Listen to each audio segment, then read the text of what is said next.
The title of the sermon today is called Paradise Lost. Paradise Lost.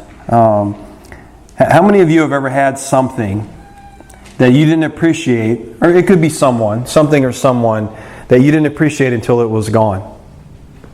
Anybody? I better see some hands. You guys reminisce sometimes? You remember that old car you used to have that never broke down? I don't know if you guys ever had a good car like that, but or that girl that treated you kind of nice, you know? And there's a lot of love songs written about this, you know, that a guy didn't appreciate the girl the way he should have, and now she's gone, and she's no longer in his life, and now he's sad and he misses her, and just because he didn't appreciate what he had while he had it.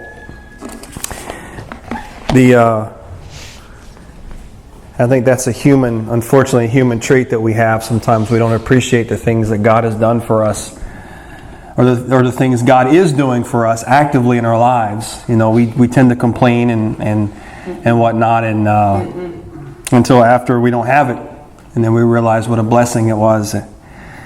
If you would turn with me to Genesis chapter 1. Genesis chapter 1, starting with verse 26. You guys know I love comparing the way God intended things to be and the way things have ended up. And I just want to start with the beginning. Genesis 1:26, if you would say amen when you're there. Amen. It says, "Then God said, let us make man in our image, according to our likeness.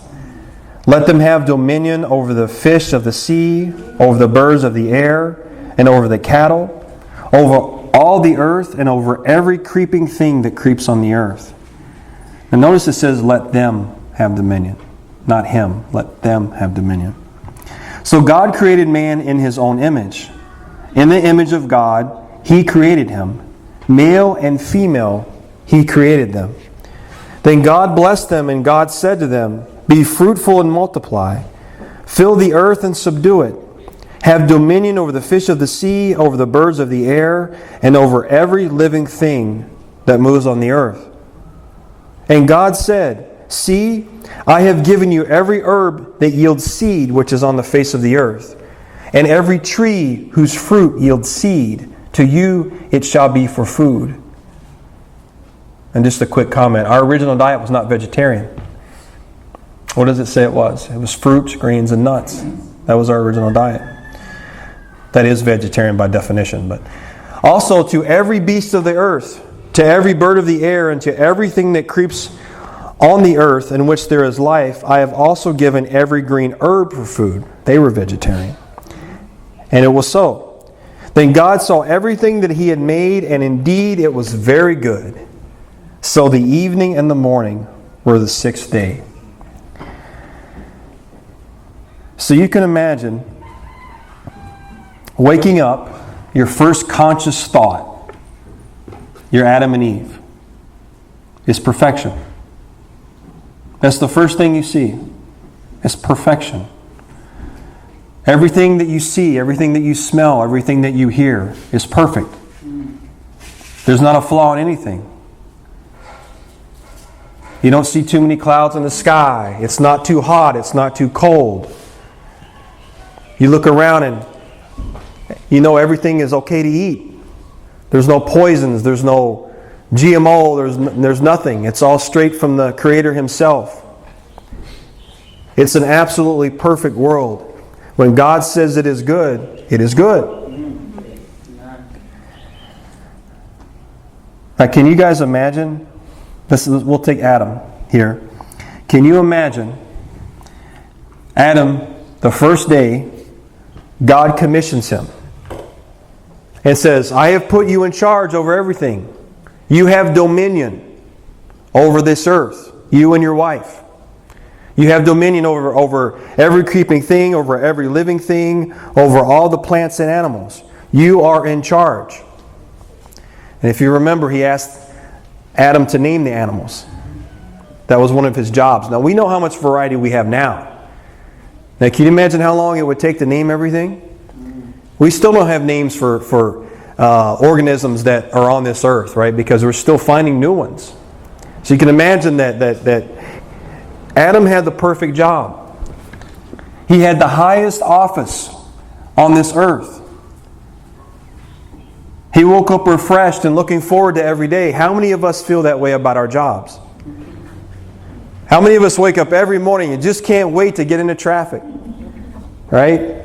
Just can't wait to hear the boss tell us what we didn't do right. Adam is the only person that ever had a perfect job. From God Himself. There was no middleman. There was no middle management. There wasn't director upon director upon director above him. He went straight to the Creator Himself and got his commission, his job from God. And God said, these things belong to me, but I'm giving you dominion over them. A perfect job. Adam also had the perfect health. One of my struggles getting up at 5 in the morning is getting out of bed. That first step's probably the roughest. And I tell my kids, I say I get up at 5 in the morning, but I don't wake up till 10. Right? There's a couple foggy hours there that I'm not quite coherent. Sometimes you get out of bed and your back is sore. And you can barely move your legs. You get to work and you sit down and you feel everything's tight and hurts and you're not quite clear on everything. You guys ever feel that way? I'm not the only one then. That's good. Adam didn't feel that way. He had no health issues. There was no creaky back. There was no sore knee. There was no, I wake up in the morning when the sun rises and I'm not quite there yet and it takes me a little while to get settled in. He had a perfect body. He had a perfect mind. And so when he woke up refreshed. His work didn't take it out of him. In other words, at the end of the day, he wasn't so exhausted and so hurting that he needed a massage or he needed to take some kind of medication or he needed like a cold pack to put on his back because he'd been doing back-breaking work all day. Every morning and every evening ended the same way, with him in perfect health. It's hard to believe. There's days that I have that are pretty good. And I think, Lord, thank you for this day. It's pretty good. But it's never perfect. There's always something. But Adam didn't have to deal with that. Never had a cold. He never had to go to work because he had a project that he was working on that he couldn't miss work, and he went to work sick and had to struggle through the entire day of having a cold or the flu or whatever it was.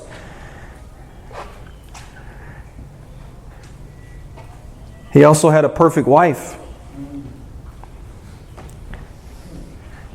For those of us who are, we look back at certain times in the history of the world and we look back at arranged marriages and we think, how terrible, who arranges marriages? But God arranged this one, it was perfect. Because God made her from Him. She was made specifically for Adam. She was made with a temperament to match his temperament. Remember, it was giving them dominion.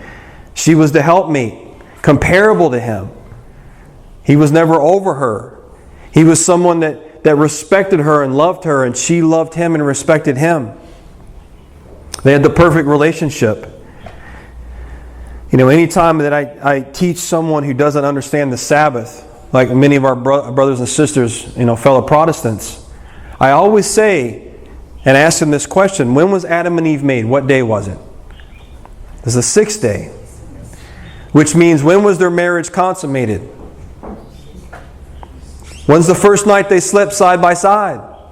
It's the Sabbath. It was the Sabbath. There's a lot in that. I won't get into that today, but the fact is that God made him a perfect relationship. He couldn't have picked any better on his own. And so you can imagine the man has the perfect job, has perfect health, has the perfect marriage relationship. And he also has the perfect spiritual relationship with God. He actually has God in the flesh, in the presence, coming down and walking with him. It says God came in the cool of the day. Now, can you imagine what kind of church we'd have right now if God physically manifested Himself here and we walk with Him and could ask Him all these questions and have conversations with Him?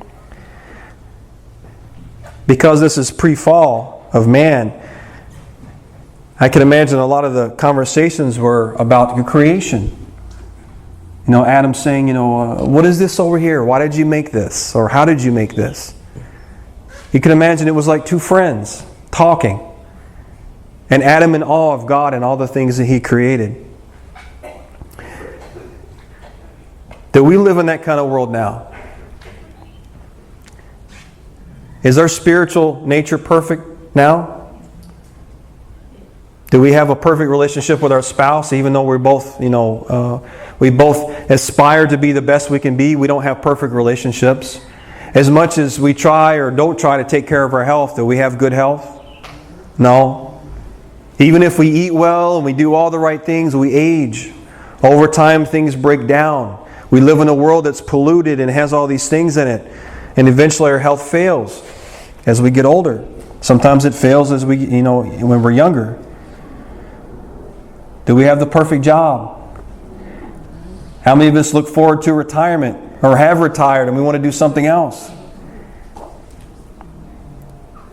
So you look back at Adam and the situation he had it pretty good, right? Who'd want to give that up?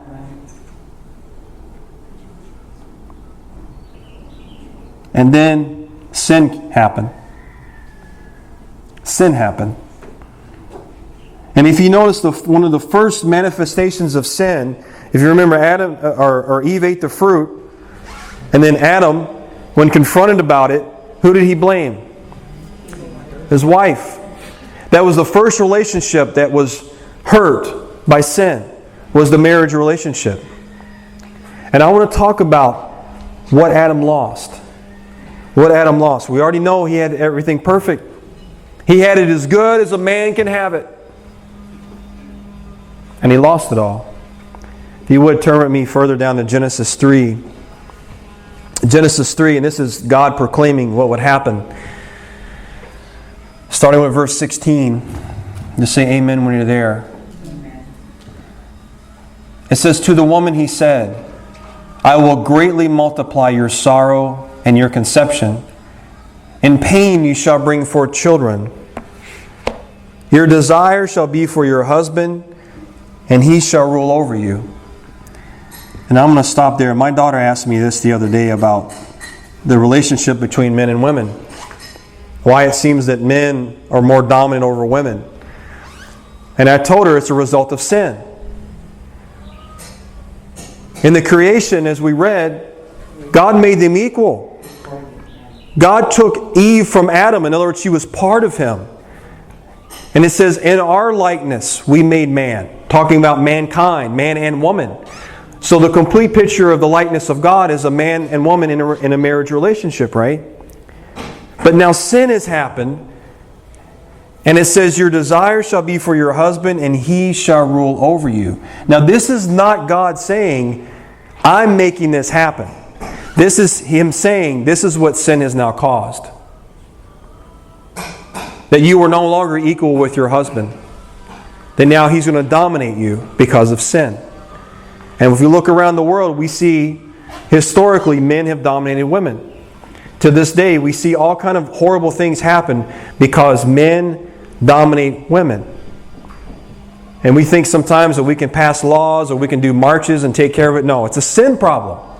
It is a sin problem. And this is what God is proclaiming to His creation now. Because you have sinned, because you have let the devil come in here, and now the devil has taken rule over this place, this is what's going to happen to your relationship. Continuing, it says, then to Adam He said, because you have heeded the voice of your wife, and have eaten from the tree of which I commanded you, saying, you shall not eat of it, cursed is the ground for your sake. In toil you shall eat of it all the days of your life. Both thorns and thistles it shall bring forth for you, and you shall eat the herb of the field. Now he's a vegetarian.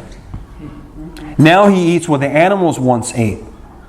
It's no longer the fruits and grains and nuts that were originally given to us, and the animals had their own, they ate the vegetables. Now we're eating the same things the animals are eating. So there's overlap there. In the sweat of your face you shall eat bread till you return to the ground.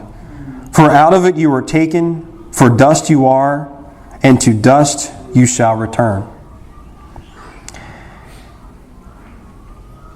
What did Adam lose? Well, first thing, he lost his job. His job was to tend the garden. Right? God placed him there, and God gave him all those things to do.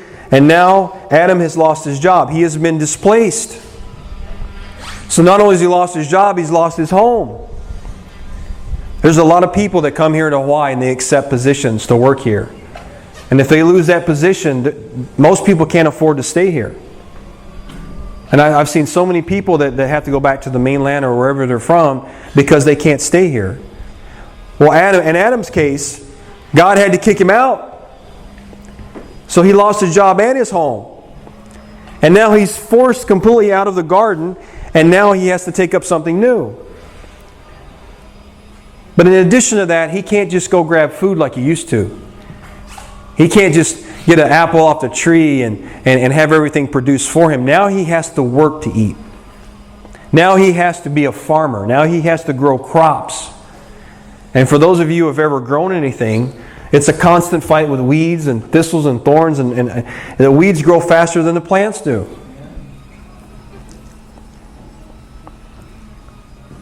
You can imagine that, being a farmer, especially pre-industrial age when you had no tillers and no tractors. It's all by hand. And whether what kind of tools he had, but it was back-breaking work to till the ground and to plant and to harvest and all these things. And then his health starts failing. He doesn't wake up as refreshed as he used to. Adam did have the benefit of being the first creation. He lived a long time. But his health started to deteriorate. It wasn't what it once was. His mind wasn't as sharp. His muscles weren't quite as strong. And at the end of each day, I can imagine that he was hurting a little bit. And imagining what it was like when he was in the garden, when he didn't have those pains and those aches, and felt tired in the morning when he woke up. His relationship with his wife changed. Again, the first thing they did when they sinned, they blamed each other. Right? They fought with each other. That my wife that you gave me, that woman you gave me, he was blaming God too. That woman that you gave me. Have we ever said that to God? That thing that you gave me, it's your fault that I did this. So his relationship with his wife was strained, and now God is strained. Because if you remember, he was hiding from God. He was afraid of God. So someone that used to be a friend, that used to come to him in person, and they used to have a closeness, now they're no longer close. Now because he has a fallen nature, his inherent love of his wife and protection of his wife has been removed. And now he tends to more dominate her. Right? Now this is somewhat conjecture, but we see the evidence of this throughout our history. There's some firsts that he saw that had never been on the earth. He saw the first murder, or heard of it. It was his own kids. His own son murders his other son. Can you imagine in a world that had never known death, that the first one that you experience is one of your own children murdering another child? Do you think at that moment he thought, what have I done? He probably also saw the first divorce. You got to understand, these things were not prevalent. These things had never happened. You never had a husband and wife split up. Just like you never had someone kill another person. So there had to have been a first one. What do? There's no lawyers. There's no place you can go to in the state to sign paperwork to get a divorce. How do we handle it? I can imagine those conversations. What do we do with this? They don't want to be together anymore. He saw the first natural death. There were people, if you read the Bible, that he outlived. Right? We were supposed to be immortal. We were supposed to live forever. We were never supposed to experience death. And after the death of his son via unnatural means, murder, now he's dealing with people that are dying naturally at a young age. or accidents. Someone fell off a cliff, or someone got hurt, or someone has some type of disease now which is prevalent on the earth because of sin.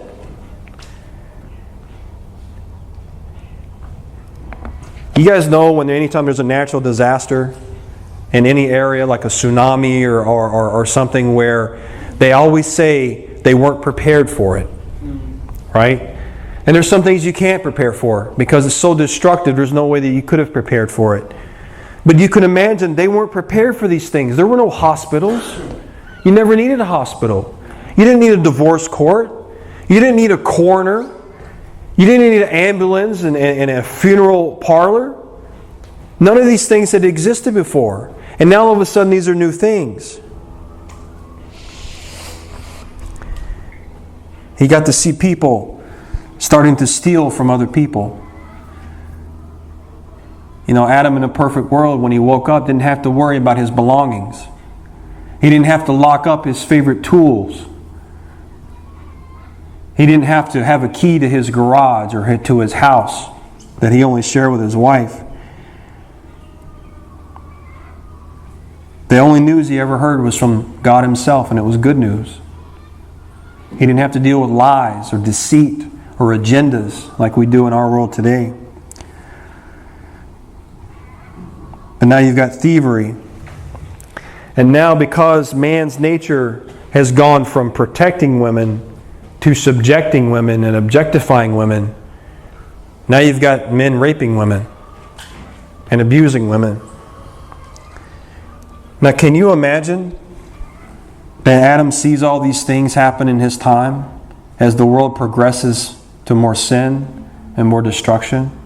Do you not think that he had many a long night, considering how long he lived, wishing he had that choice again?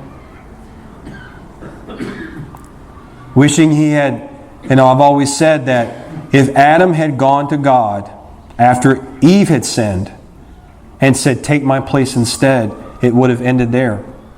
I think what God wanted from Adam was He wanted Adam to be the Redeemer. He wanted Adam to say, "I love her, I will take her place." Instead, he blamed her. And now he's dealing with the consequences that the entire earth now is descending into chaos. And the things he never thought was possible. We look at our world today in the last 30 years, those of us who have lived long enough, we look at the world and think, how in the world has it gone this far? But you can imagine Adam, who never could have imagined the sin and the nature of sin, seeing these things for the first time where it's becoming more and more commonplace. I can imagine that God let him live as long as he did to understand the consequences of what happened. So he lived over 900 years. That's a long time to live in regret. That's a long time to see the fruit of your decision. But fortunately, it did not end there. God is not a God that leaves things as they are. God is a proactive God. You know, a lot of in our world, you know, we are very reactive. In other words, something happens and we react to it. That's not the way God works. God's already prepared for it. Do you know that, Bobby? Before you do it, God already knew you was going to do it, and He already has a way for you to get out of it. That's what I love about the Lord. He doesn't scramble, what do I got to do to fix this? He's already got it fixed. Genesis 3:15 says this, and this is, again, God talking to Satan. He says, "I will put enmity between you and the woman, and between your seed and her seed. He shall bruise your head, and you shall bruise his heel." Now what is this? What is God saying here? Is this a prophetic message? Who's He talking about? He's talking about Christ. He's talking about Christ. Now, Adam and Eve just sinned. Just sinned. And God's already coming back with, I got the answer already. I have the answer already, and it's Christ. And I think part of this also, too, was to remind the devil, you have been given dominion by deceiving Adam. But there's coming a time when your dominion will be taken from you. And the earth and its people will belong to me again. So this wasn't just for Adam and Eve to understand there was a promise. It was for the devil to know this is only temporary, that you have dominion on this earth. And that will come to an end. But we know what Adam lost. But what did he find? What did Adam find in this promise? The first thing he found was a God of mercy. How many of us would let a creation that had given all that up, that was that dumb, and say, you know what? You have it coming. Right? I do that to the kids sometimes. You know, they make a mistake and I say, okay, you live with it. I'm not fixing it. But then sooner or later, I start feeling bad as their father and like, okay, let me help you out. But Adam found a God of mercy. A God that says, I know you messed up. I know you did all these things and you rejected me. You rejected your wife. But even with that, I still love you. And I want to shield you from the ultimate consequence, which is eternal death. Now you will have to live with with what you have done on this earth. But it doesn't end there, thankfully. He also found a God of forgiveness. A God that forgives. You know, if you think of all the sins ever in the world, that's pretty heinous. He plunged the entire earth and all his descendants into sin. You know, we get mad at the Osama bin Ladens and the Hitlers and the Stalins of this world, and we think, you know, they justly get what they have coming to them, but no one's hurt mankind more than Adam did. Yeah. Right? No one has given up more than Adam gave up. And yet God forgives him. God loves him. God wants to save him. But the most important thing he found in all this was hope. Was hope. Because when God proclaims that there will be a Messiah, there will be a Christ, what He's saying is I prepared for this before you were born. We talked last week about time.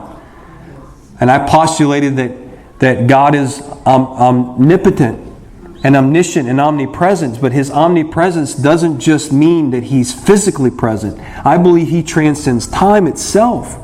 That means He knows beginning from end because He's there already. He was already there when Adam sinned. He was already there when Adam died. He was already there when Christ came. He was already there when Christ died. God knew already. That's why He can be proactive. We do not serve a God that's bound by time, nor by space, nor by planet.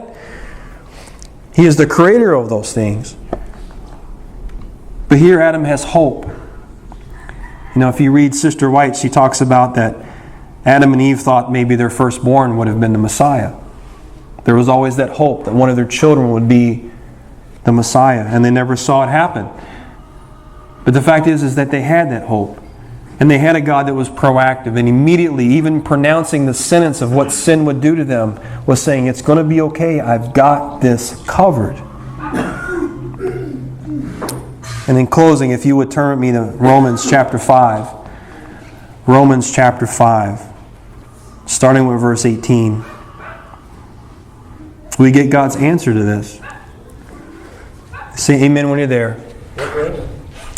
Romans 5:18. It says, therefore, as through one man's offense, judgment came to all men, resulting in condemnation. Even so, through one man's righteous act, the free gift came to all men, resulting in justification of life.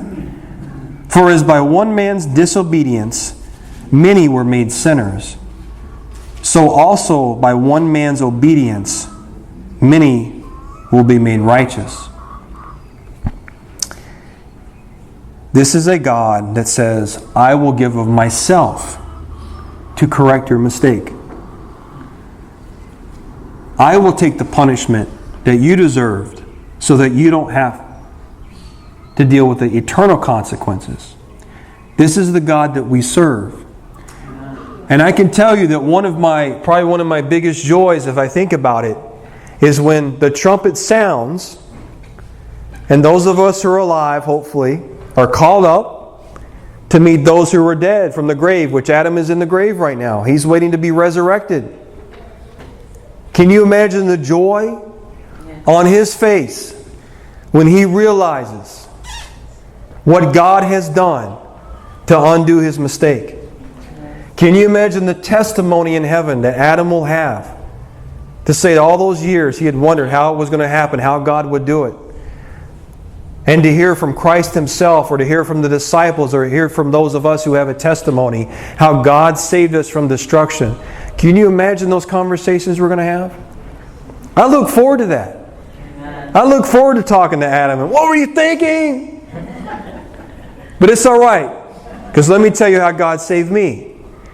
And you'll see a whole line of people waiting to talk to Adam to give them their testimony.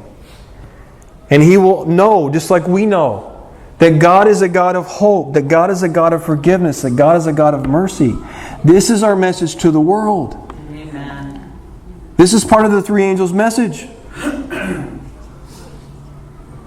That no matter how bad you've messed up, no matter what you've lost, that there's hope. That there's hope. As long as you have a breath within you to pray out and cry out to God, there is hope. Dear Heavenly Father, thank you for your mercy. Thank you for the fact that you are ahead of the game, that regardless of the path that we take or the choices sometimes, unfortunately, that we make, that you prepare for that and that you love us anyways. Just ask that your continued blessings on the rest of us this Sabbath. In your name we pray. Amen.